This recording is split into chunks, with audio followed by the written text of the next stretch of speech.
Here's a free business grant for women. Okay, it's through Hello Islands. It's called the Stacy Rise Project. Okay, and the interesting thing about it, they're providing up to $25,000 in grants to 10 small businesses. Now, let me tell you guys something that may help you.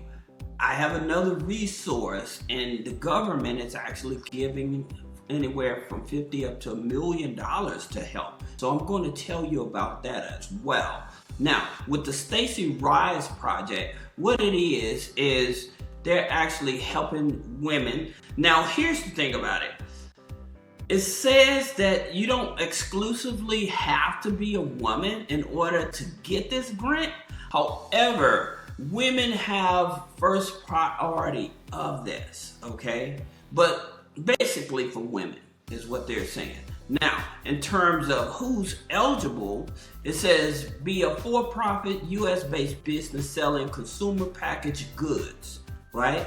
Have annualized sales between 25,000 and $1 million.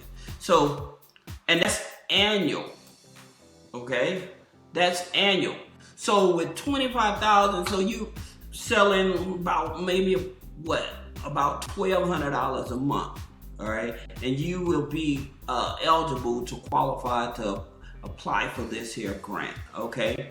Now, another thing about it, you must be willing to participate in a virtual 16-week mentorship, okay? Must not be part of any accelerated program at the time of this participation.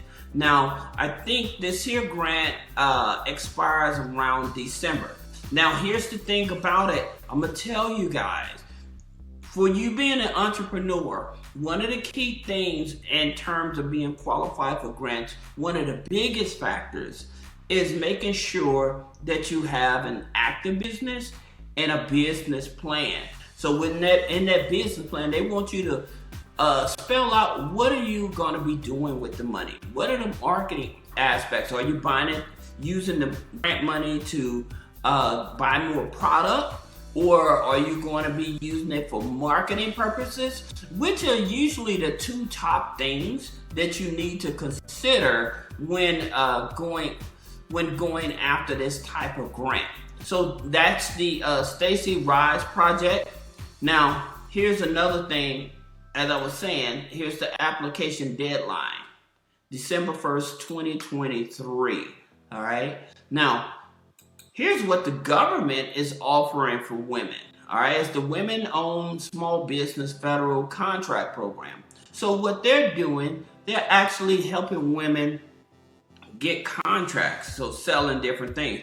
But I want to tell you guys this, whether you're a woman or a man, and you have a business, you see this here? This NAICS code?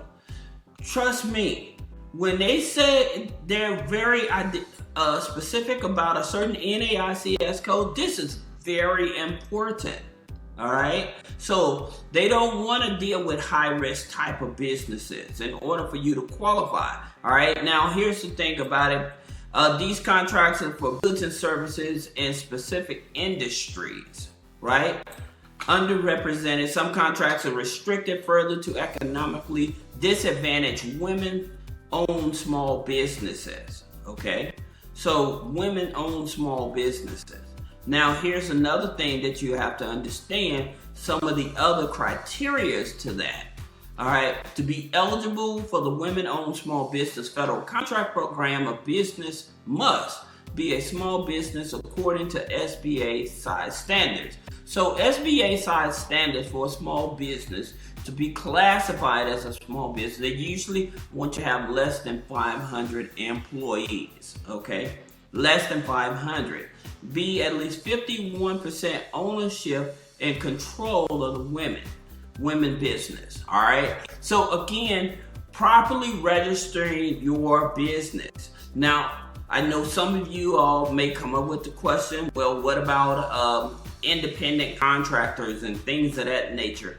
Again, here's the website. You can check it out to see exactly what are the criteria, but I'm just giving you some breakdown. Have women manage day-by-day operations, will also make long-term decisions. Now, fellas, I'm going to say this to you.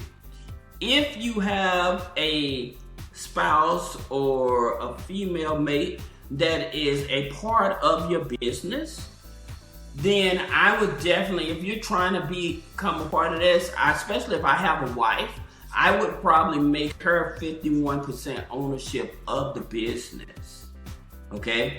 So that we can qualify for it, because there's other people that are doing just that so that they can actually get those government contracts, making women the head of the business, right? But it's up to you, but I just want to let you know. And so to qualify for this other program, right, meet all the requirements of the women-owned small business contract, be owned and control one or more women, worth less than $850,000. The personal net worth, $850,000, right? But that being said, for those of you that are still struggling trying to get business credit funding, whether you're male or female, then I would definitely say if you have at least a 600 credit score, I would check out Corpay. Corpay, they offer a Net 21 MasterCard. Now, with their Net 21 MasterCard, that means that once you use it, the billing date is every 21 days, not every 21 business days, but every 21 days. Now, they do pull Experian FICO 8, okay, but you only need a 600 credit score, okay? And they report to Experian Business, Equifax Business, and Dun & Bradstreet. Now, here's another credit union that I'd like to talk about is DC Credit Union. You have to be in the DC area. However, they have other partners. If you're able to join one of those partners, you can join. But the interesting thing about it, they do offer this micro business loan. Now, why I'm talking about this, because all you need is a 610 credit score for this here. All you need is a 610 credit score. Your DTI must not exceed 50%. Okay, so they offer that type of loan. Now, one other lender, if you have at least a 620 credit score, then you may want to check out DreamSpring. Now, with DreamSpring, they have a power line of credit, plus they offer a business loan as well. And again, my thing is, I always tell you guys to go for the line of credit, because the line of credit is a revolving. This line of credit is up to $50,000. Now, the DTI, debt to income ratio, you should be carrying personally is up to 50%. Okay. Now, they pull TransUnion FICO 9. So for those of you that don't know what your FICO 9 score is versus your FICO 8 score, click the link in the description. Schedule a one-on-one consultation, and I'll help you understand which is which and how to leverage both of them. As a matter of fact, I'll teach you how to even leverage your mortgage scores. That being said, with DreamSpring, their lines of credit, it does report both on the personal and business side. But hey, when you're just growing your business and you need funding, then this definitely is an option for you. Now, if you have any other questions about business credit funding, personal credit funding, removing negative items off of the personal credit, click the link in the description. Schedule a one-on-one consultation. Thank you.